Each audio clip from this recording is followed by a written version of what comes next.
ముందుగా నిన్న అంటే మే 18వ తేదీన తిరుమలలో స్వామివారిని మొత్తం 90,721 మంది భక్తులు దర్శించుకున్నారు.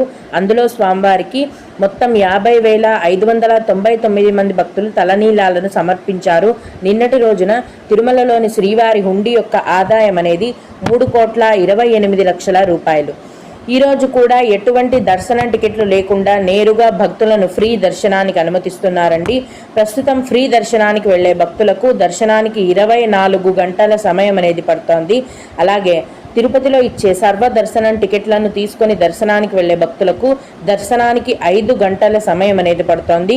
300 రూపాయల దర్శనం వారికి మరియు 500 రూపాయల దర్శనం వారికి దర్శనానికి 4 గంటల సమయం అనేది పడుతోంది.